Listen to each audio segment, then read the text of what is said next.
about expansion and contraction.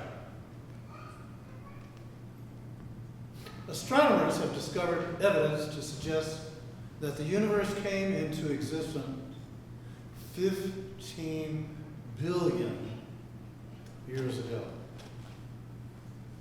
And it happened in a gigantic explosion and has been expanding ever since. It's also growing in complexity and is becoming more and more differentiated. Some scientists postulate that this movement from unity to multiplicity will eventually become reversed, and the universe will then stop expanding and begin to contract and finally return to the unmanifested, the inconceivable nothingness out of which it came. And perhaps repeat the cycles of birth, expansion, contraction, and death again and again. So you were worrying if you had a torn nail?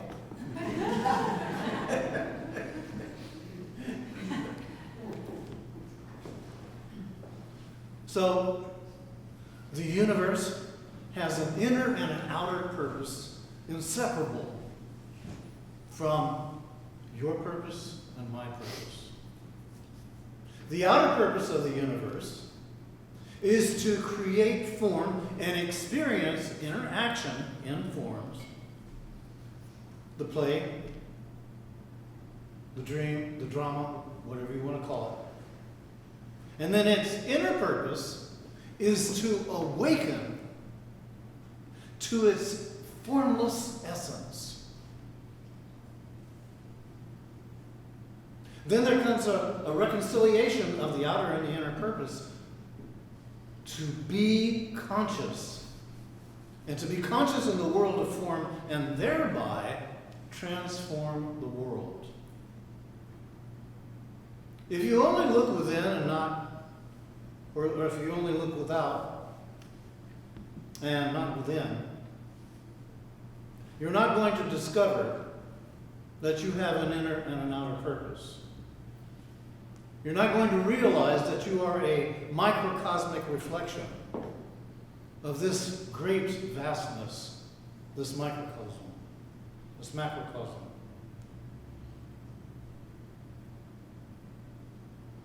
Now this transformation, I know, I'll slow this down. The ultimate purpose of this transformation goes far beyond anything the human mind can imagine or comprehend. But it is on this planet, Earth, at this time, that this transformation is coming to a place of being, of awakening, and being allotted to us. That is the reconciliation of the outer and the inner purpose, the reconciliation of the world and God, of form and the invisible. It has been said that we are God awakening to itself while in the physical. That this is actually us becoming conscious of ourselves as we are experiencing all that is about us. But not to worry. Nothing we say about the nature of the universe should be taken as the absolute truth. Relax. You see, there is no thought that can encapsulate the vastness of totality. Reality being a unified whole. Then is tried, or we attempt to comprehend it by the use of thought. And what does thought do? Thought cuts it up into pieces. So every thought implies perspective, and every perspective, by its nature, implies limitation, which ultimately means that it's not true, at least not absolutely true. Only the whole is true, but the whole cannot be spoken, and it cannot be thought. Seen beyond the limitations of thinking, and therefore incomprehensible to the human mind, you have to go beyond your mind. Everything is happening now. All that ever has been or will be is now, outside of time, which time is a mental construct. So we're talking here about relative and absolute truth, and we'll get it down to a frame of reference that we all can recognize and identify with. Sunrise and sunset. Everybody's experienced sunrise and sunset, so we're all on board with this. But we think of it, or we grow up believing, that it's absolute. When the fact of the matter is, sunrise and sunset only can be experienced if you're on or near the surface of the earth. If you were to go out into space, the sun is always shining. And we have come to believe that the sun rises and the sun sets when that is created by the movement of the earth. But that doesn't take away from the fact that we can enjoy the beauty of a sunrise or a sunset, that we can paint it, that we can write poems about it. Even though we now know that it is a relative rather than an absolute truth so far as sunrise and sunset. Sometimes it is that we have to get out of our heads and get present so that we can begin to unite with what is, instead of only believing it as we have come to believe it. So this coming into manifestation of the world, as well as its return to the unmanifested, its expansion and its contraction, are two universal movements. The outgoing, the outpicturing, and the return, the contraction. And we think, wow, how does that fit into my life? Well, every time you inhale, your lungs are expanding. Every time you exhale, your lungs are contracting. The universal movements are right there in you. Every time your heart beats, it is expanding and contracting. Without these two universal movements, it ain't gonna happen. We begin to open ourselves to embrace the reality that the universe is in us, acting through us, allowing us to experience it as we perceive it to be. And oh, by the way, don't forget wakefulness and sleep. When you go to sleep, it all contracts. When you wake up, it all expands. So this outgoing and return are in each person's life cycles also. Birth, that mysterious thing, all of a sudden out of nowhere, you appear.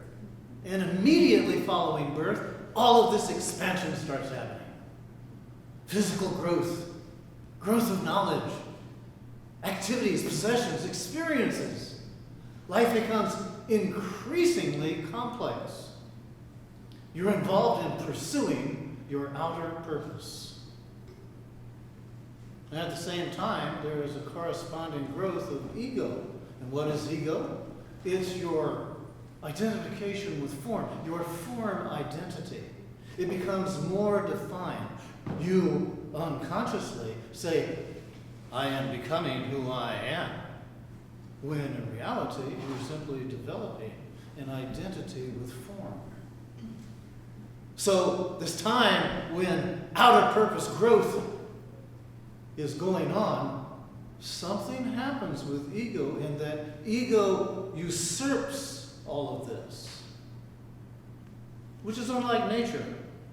And the reason is, ego does not know when to stop its pursuit of expansion. So just when you thought you made it, the return movement begins. People close to you, they begin to die.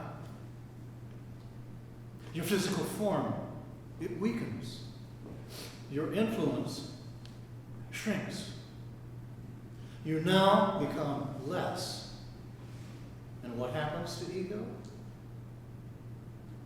Ego becomes very anxious, or it goes into a state of depression. Your world is beginning to contract. You're not in control anymore. The consciousness that identified with form is now experiencing the sunset. Then one day, you too disappear.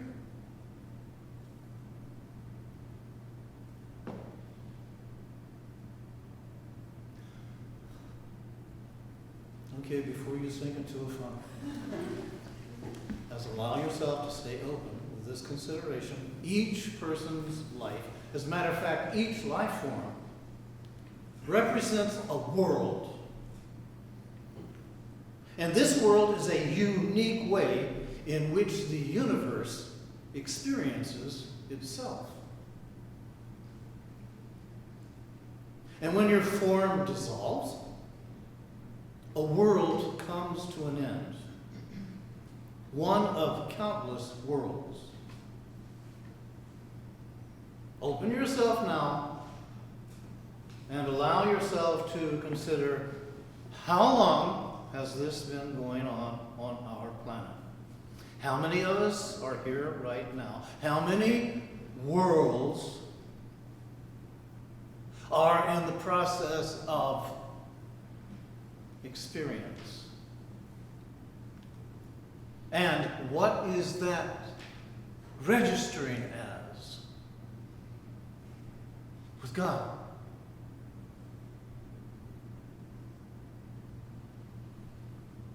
What you're living right now is God as you, experiencing you as you perceive yourself to be. That then has its interconnection with the whole. And here we are involved in this that's called conscious awakening, to where we are, instead of living life unconsciously, beginning to engage in being present here, now, and from this place of now, choosing to interact with life in a conscious way, instead of in an unconscious, egoically driven way. Could this be the beginning of perhaps the out picturing coming to a place of stopping? And could this also be the beginning of the return, where consciousness begins to perceive itself through its form and begins to open itself to actually bring its form to a place of conscious recognition?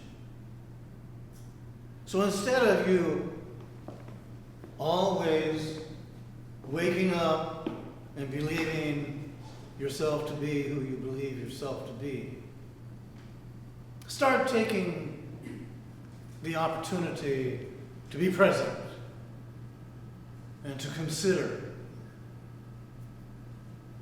who am I? Is there a possibility that I am God? And that through my awakening, God is awakening to itself? And that this is happening on our planet with all of us, all life forms, and then beyond our planet, including this solar system, this galaxy, this universe. So relax. Take it easy. Let yourself enjoy.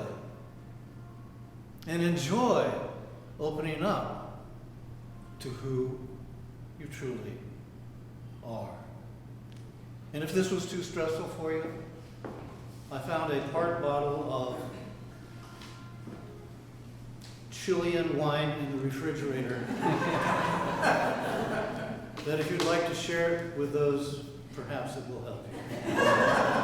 Because after all, it is spirits of a kind. Thank you.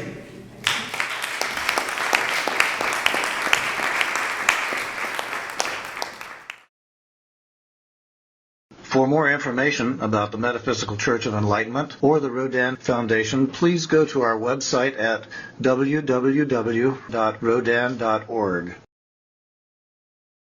If you have been inspired by the revelations shared in these podcasts, please donate to the Rodin Foundation's ongoing efforts to help others help themselves at www.rodin.org/donate.